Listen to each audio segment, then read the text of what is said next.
उत्तर प्रदेश के जनपद मुरादाबाद के ठाकुर द्वारा विधानसभा क्षेत्र में राजनीतिक हलचल तेज हो गई है।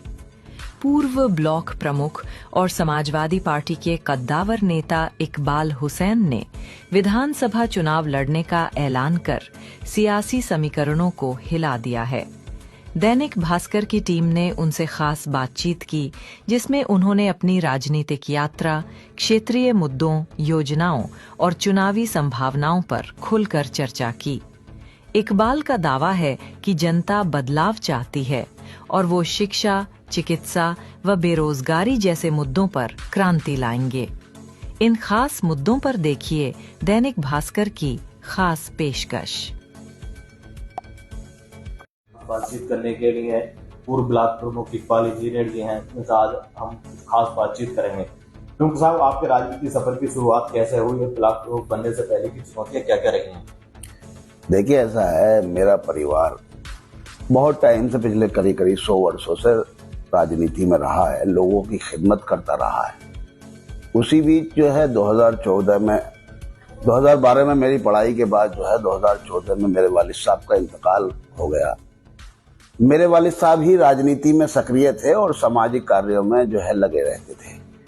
2014 में उनके इंतकाल के बाद मेरी राजनीति में एंट्री हुई।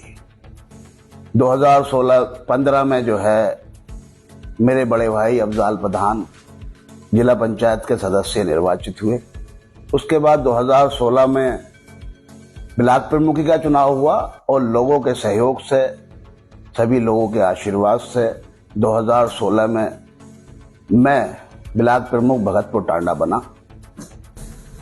चुनौतियों का सिलसिला यह है कि मेरे वालिद साहब पिछले करीब 40 साल से लोगों की खिदमत करते रहे। उसी का सिला था कि 2015 में अफजाल हुसैन प्रधान, जो मेरे बड़े भाई हैं, जिला पंचायत निर्वाचित हुए और 2016 में मैं खुद ब्लॉक प्रमुख भगतपुर टांडा बना।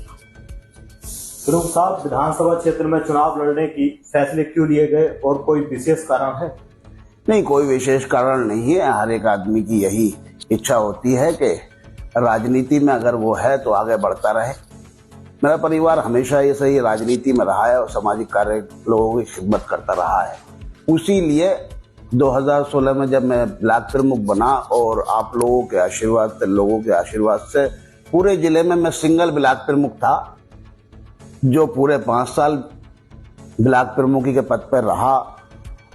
और अब जहां तक विधानसभा का सवाल है, लोग विधानसभा में हैं और लोगों के कहीं ना कहीं कामों में कमी आ रही है। जब काम करने का जो तरीका है वो लोगों के बीच में सही नहीं है और पब्लिक बदलाव के मूड में है। इसी वजह से लोगों ने हमसे संपर्क किया, हमने लोगों से संपर्क किया और इसी सिलसिले को आगे बढ़ाते हुए विधानसभा की तैयारी में लगे हैं। और उम्मीद है, जिस तरीके से हमें आश्वासन पार्टी की तरफ से मिल रहे हैं और लोगों की तरफ से सपोर्ट मिल रहा है, उससे उम्मीद है कि आने वाले टाइम में विधानसभा में एक नया प्रत्याशी, नया विधायक बनने के लिए जा रहा है, जो लोगों की उम्मीदों पर खरा उतरेगा और लोगों के लिए काम करेगा। इस विधानसभा क्षेत्र के सबसे बड़े मुद्दे क्या हैं?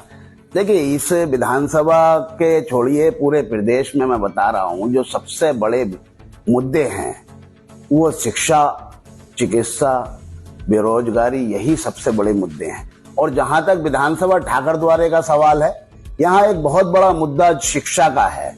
ये क्षेत्र जो है शिक्षा के क्षेत्र में बहुत पिछड़ा हुआ है। इसीलिए मेरी ये उम्मीद है कि अगर मैं विधानसभा में सदस्य निर्वाचित हुआ तो इस पूरी विधानसभा में सबसे पहले एक एजुकेशन हब बनाने की तैयारी की जाएगी।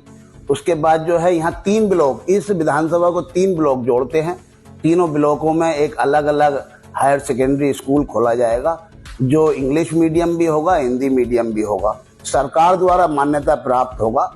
दूसरा, यहाँ चिकित्सा की बहुत कमी है। लोगों को जरा सी दिक्कतों के लिए मुरादाबाद, दिल्ली इधर रेफर किया जाता है और बहुत ज्यादा दिक्कत हो जाती है।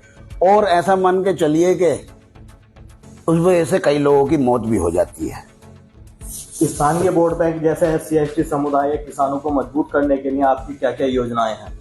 देखिए, ऐसा है सर, योजनाएं तो सरकार ही देती है। संसद, विधानसभा में जो सदस्य निर्वाचित होता है वो उसके लिए आवाज उठाता है। उसका काम आवाज उठाने का है और आवाज उठाने के बाद उस पे जो है उसे अपनी बात को मनवाने का है। यहाँ जो सदस्य निर्वाचित हुए हैं, जो वर्तमान में यहाँ विधायक है, उन्होंने आज तक किसानों के लिए, पिछड़ों के लिए, वंचितों के लिए, किसी के व्यक्ति के लिए विधानसभा में कोई भी आवाज नहीं उठाई है। उसी लिए यहाँ की जनता भी त्रस्त है। एक चीज और बता दूं, यहाँ बिजली विभाग जो है बहुत लोगों को परेशान कर रहा है। उसकी वजह से उसका भी कोई मुद्दा कि यहाँ जो वर्तमान विधायक हैं उन्होंने कोई मुद्दा किसी विधानसभा वगैरह में नहीं उठाया है, जो कि उठाना चाहिए था। और जहाँ तक सवाल रहा किसानों का, तो किसानों की आय जो है दुगनी करने का जो भारत सरकार ने वादा किया था उसमें वो पूरी तरीके से विफल रही है। और हम आने वाले टाइम में जब विधानसभा में बैठेंगे तो इस बात के लिए मुद्दा उठाएंगे कि एक तो गन्ने का जो मूल्य है वो बढ़ाया जाए, दूसरा जो है जो आज के टाइम पे धान की फसल है, धान की फसल बहुत महंगी होती है, लेकिन उसका जो मूल्य है वो नहीं मिल पा रहा है किसानों को, उसके लिए आवाज उठाएंगे। हर वर्ग के लिए वहां आवाज उठाने का काम किया जाएगा और हर तरीके से, चाहे वो धरना प्रदर्शन हो, कोई दूसरा तरीका हो, विधानसभा में पटल पे बात रखने का तरीका हो, हर तरीके से बात रखकर उसे मनवाने का काम किया जाएगा। किसानों